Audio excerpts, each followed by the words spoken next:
फरवरी 2026 दिल्ली के भारत मंडपम में इंडिया अपना सबसे बड़ा एआई समिट होस्ट कर रहा था। पहली बार एक ग्लोबल साउथ नेशन इसका होस्ट था। फ्रेंच प्रेसिडेंट मैक्रॉन और यूएन सेक्रेटरी जनरल ग्यूटेरेस खुद इनॉग्रल सेरेमनी में थे। और इसी समिट में एक स्टॉल पे खड़ा था एक रोबोट डॉग जिसका नाम रखा गया था ओरायन, जिसे इंडिया की इंडिजिनस इनोवेशन बताया जा रहा था।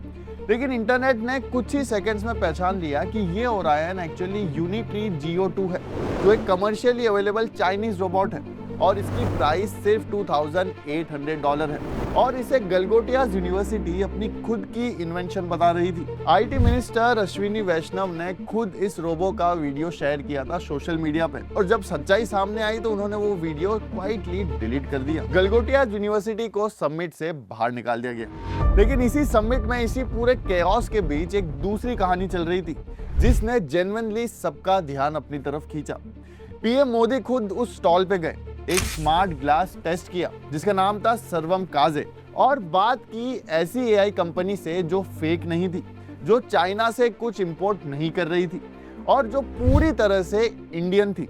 इस कंपनी का नाम था सर्वम AI। तो एक ही समिट में इंडिया ने अपनी सबसे बड़ी शर्म और अपना सबसे बड़ा जेन्युइन ब्रेक थ्रू दोनों देखा।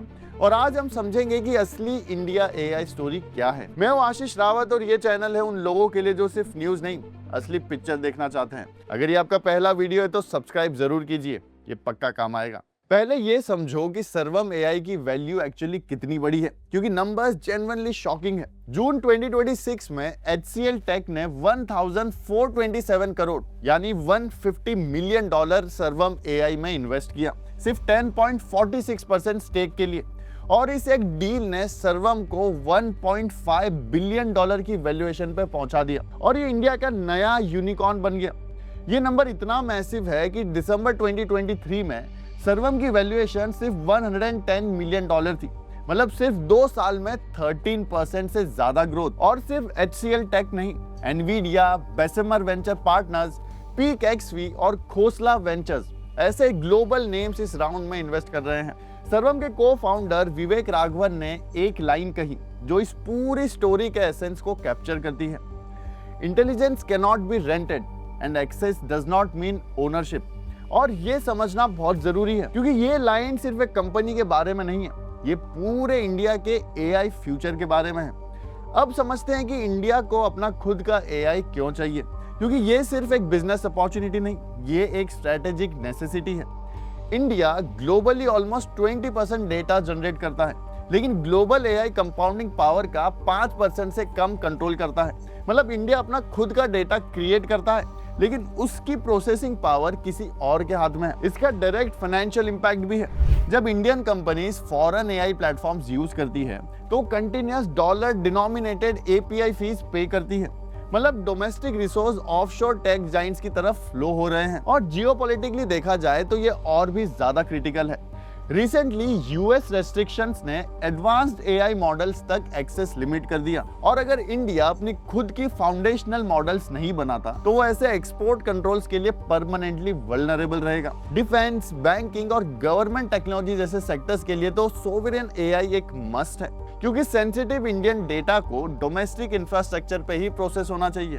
एक कहानी है जो सर्वम की सक्सेस को और भी पावरफुल बनाती है, कृत्रिम AI की कहानी। 2023 में ओला फाउंडर भाविश अग्रवाल ने 1 महीने में कृत्रिम लॉन्च किया, इंडिया का पहला AI यूनिकॉर्न। प्लान था OpenAI, एनवीडिया और AWS तीनों को एक साथ चैलेंज करना। मतलब अपने फाउंडेशनल मॉडल्स, अपने AI चिप्स बोधी 1 और 2, अपना क्लाउड इंफ्रास्ट्रक्चर। लेकिन जब कृत्रिम का चैटबॉट लॉन्च हुआ, उसने सीवियर फैक्चुअल एरर्स दी और एक बार तो खुद क्लेम किया कि वो OpenAI ने बनाया है। मतलब कृत्रिम फॉरेन मॉडल्स के ऊपर सिर्फ एक फैंसी रैपर था, कोई नेटिव AI नहीं। फिर लीडरशिप एक्सोडस हुआ, फाउंडिंग AI हेड, चिप को फाउंडर सब चले गए, 200 से ज्यादा ले ऑफ्स हुए। TSMC ने चिप डील कैंसिल कर दिया और कंपनी 550 से 150 लोगों तक श्रिंक हो गई। ये प्रूव करता है कि AI में ओवर एम्बिशन बिना फोकस फेल हो जाता है। अब समझते हैं कि सर्वम टेक्निकली इतना डिफरेंट क्यों है, क्योंकि ये सिर्फ मार्केटिंग नहीं है, ये जेन्युइन इंजीनियरिंग है।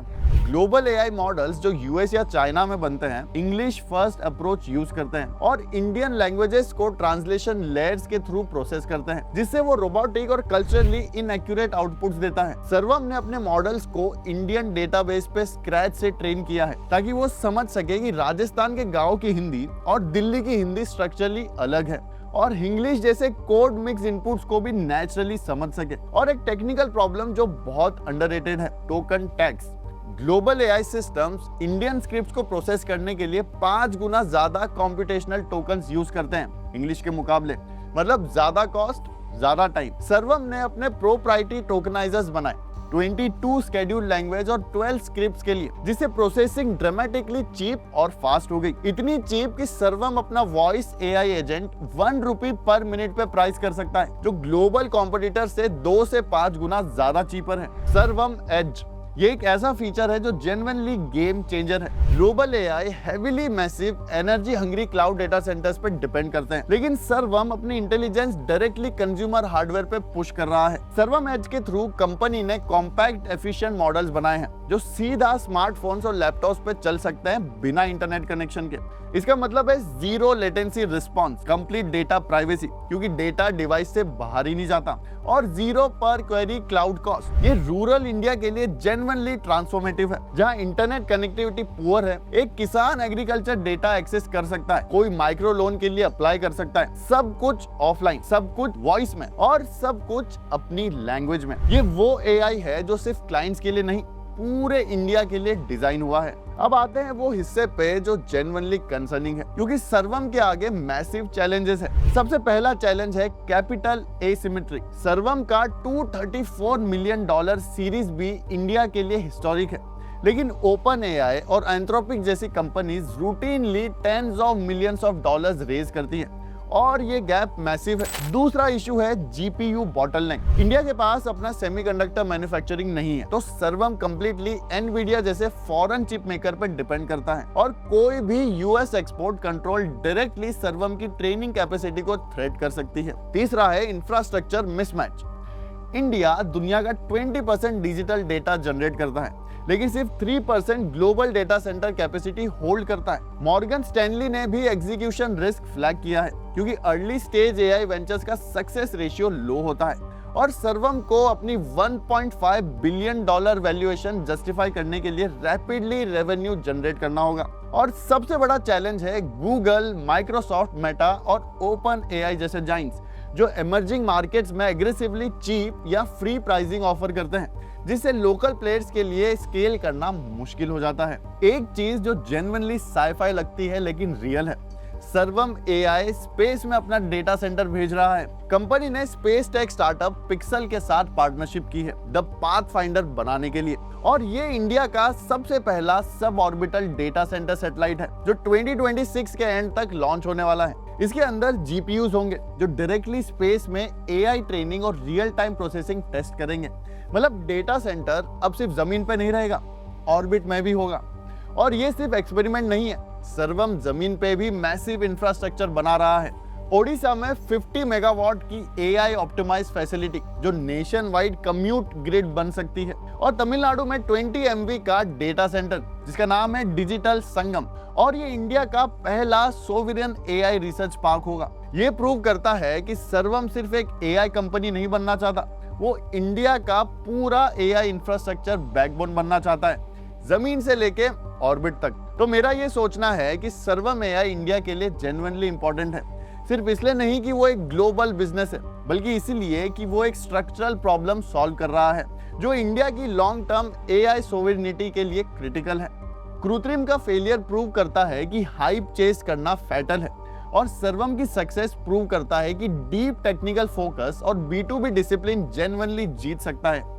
लेकिन मेरी कंसर्न ये है कि कैपिटल और इंफ्रास्ट्रक्चर गैप इतना मैसिव है कि सर्वम को कंटिन्यूअसली फाइट करना पड़ेगा सिर्फ रेलेवेंट बने रहने के लिए। और अगर ग्लोबल जाइंट्स ने प्राइसिंग वॉर शुरू की तो इंडियन एंटरप्राइजेस सस्ता फॉरेन ऑप्शन चूज कर सकते हैं बिना सोवरेनिटी की कॉन्सिक्वेंसेस सोचे। मेरी बोल्ड प्रेडिक्शन ये है कि अगर सर्वम अपना data centre expansion successfully execute करे और 2026 के एंड तक अपना space based data centre the pathfinder launch हो जाए, तो सर्वम सिर्फ एक इंडियन एआई कंपनी नहीं रहेगी, वो एक मॉडल बनेगी कि कैसे डेवलपिंग नेशंस अपना एआई सोवरेनिटी बिल्ड कर सकते हैं बिना सिलिकॉन वैली या बीजिंग पे डिपेंड किए।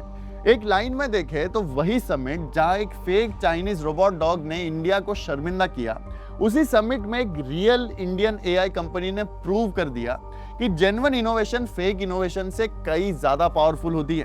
और सर्वम की कहानी सिर्फ एक स्टार्टअप की कहानी नहीं, ये इंडिया के एआई फ्यूचर की कहानी है। और आपके लिए क्वेश्चन ये है कि क्या आपको लगता है कि सर्वम जेन्युइनली इंडिया का सोवरियन एआई फ्यूचर बन सकता है, या ये एक और एम्बिशियस प्रोजेक्ट है जो ग्लोबल जायंट्स के सामने स्ट्रगल करेगा?